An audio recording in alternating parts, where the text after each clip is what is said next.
մեր գործերը լավ են, հարգելի գործընկերներ, ես ուզում եմ ասել, որ գոնե այս պահի դրությամբ մենք ընթանում ենք արդեն անդրադառնալով 2026 թվականի պետական բյուջեի հարկային եկամուտներին, մենք ընթանում ենք մոտավորապես 30 միլիարդ դրամի, ես մի քիչ 10 պակաս եմ ասում, որ լավ, որ տենց բացահայտեցիք, 10 պահել էի, որ ասենք ինչ որ ասենք ինչ որ մի բանի համար պետք է 40 միլիարդ դրամի երակատարման ծրագրով ենք առաջ գնում եւ մենք մեր ընկալումն այն է, որ այս մակարդակը առնվազն կպահպանվի, որովհետեւ տնտեսությունը ակտիվ է եւ ուզում եմ նաեւ կանխատեսել, որ տնտեսությունը կակտիվանա նաեւ առաջիկայում, մասնավորապես մեծ իրադարձություն եմ համարում Նիդերլանդների թագավորությունում վարդերի շուկայի հասանելիությունը հայաստանյան արտադրողների համար, որովհետև այն ծաղկի արտադրողները, որոնք հասանելիություն ունեն Նիդերլանդների թագավորության շուկային, հասանելիություն ունեն ամբողջ աշխարհին։ Մենք ընդամենը 1.5 ամիս առաջ Ֆանտան գյուղում հերթական ջերմոցի բացման արարողության ժամանակ քննարկում ենք, թե ինչ քայլեր կարող ենք ձեռնարկել, որպեսզի Նիդերլանդների վարդի շուկային հասանելիություն ունենանք, բայց ինչպես ասում են, շաբաթը ուրբաթից շուտ եկավ, հարգելի գործընկերներ, եւ մենք հիմա հասանելիություն ունենք ոչ միայն Նիդերլանդների վարդի շուկային, այլև մենք փաստացի ունենք հստակ քաղաքական հանձնառություն, որ Հայաստանի Հանրապետությունից գյուղմթերքը Եվրոպական միություն կարտահանվի առանց մաքսատուրքի եւ առաջիկայում սա կդառնա իրողություն,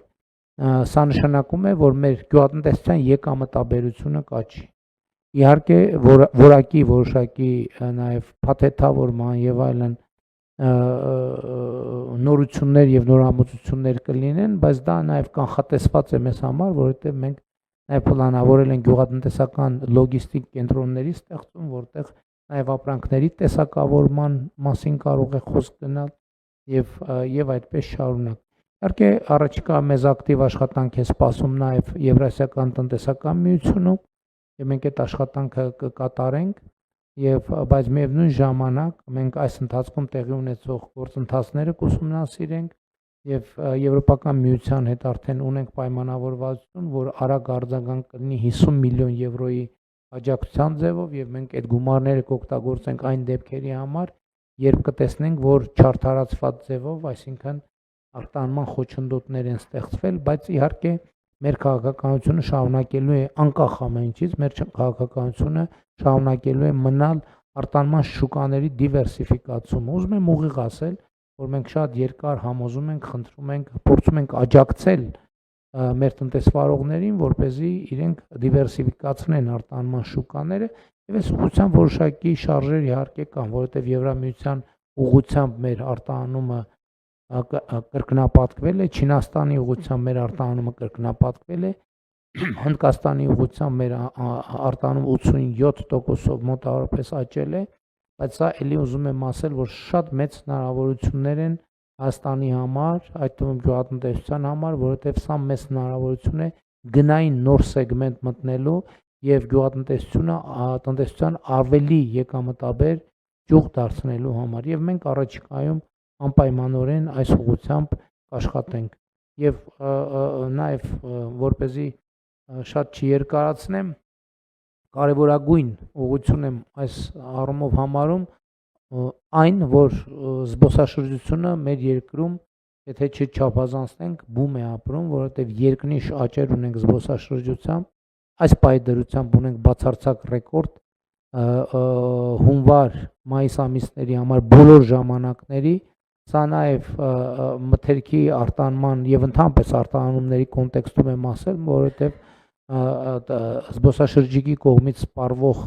արտադրանքը նույնպես արտահանում է, որովհետև մեծ հաշվով տարբերություն չկա այդ ապրանքը նա սպառում է իր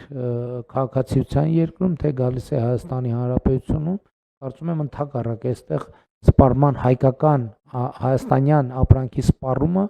ավելի ընդլայնվում է, որովհետև եթե այնտեղ ապրանքների հասանելիությունը հայաստանյան սահմանափակ է, այստեղ էականորեն ավելի լայն է եւ շատ ուրախ եմ, որ Հայաստանի Հանրապետությունը շարունակում է իր զարգացումը որպես զբոսաշրջային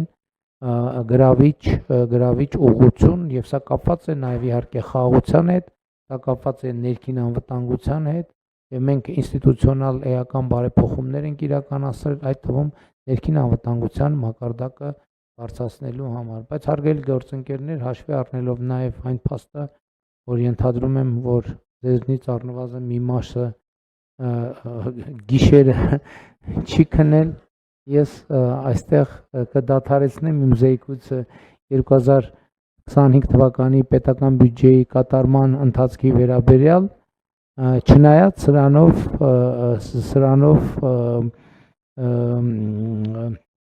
աշխատանքը չի ավարտվում, մեր նշված գործընկերների մի մասը ստիպված կլինեն մնալ եւ շարունակել այս հետաքրքիր աշխատանքը եւ ես բոլորիդ հաջողություն եմ մաղթում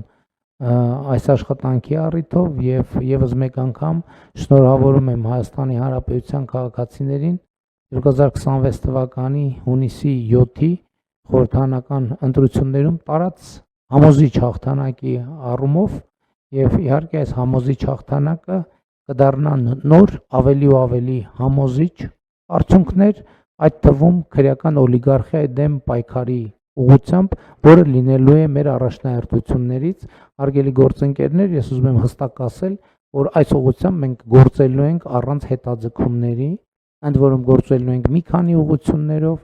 արդարադատությունը պետք է կայանա, արդարադատությունը պետք է տեղի ունենա, բայց միևնույն ժամանակ ապօրինի գույքի բռնագանձման համակարգը պետք է հասնի իր լրումին, նաև համայնքային եւ պետական շահերի պահպանության ուղղությամբ պետք է մենք աշխատել, բայց ես նաև ուզում եմ ասել, որ 2018 թվականից մինչև հիմա մենք ավելի քան տարբեր եղանակներով, այդ թվում պետական բյուջեի հարկային եկամուտների անհամաչափ աճերով մենք անհամաչափ նախորդող շրջանի նկատմամբ մեզ համար համաչափ դեռ հələ մի բան էլ մենք այդ տեմպը պետք է մեծացնենք, բայց նախորդող շրջանում մենք առնվազն 8 միլիարդ դոլարի միջոցներ վերադարձրել ենք, ուղղել ենք, հանել ենք ստվերից եւ ուղղել ենք Հայաստանի Հանրապետության զարգացմանը եւ Հայաստանի Հանրապետությունը այսօր բոլորովին ուրիշ պետություն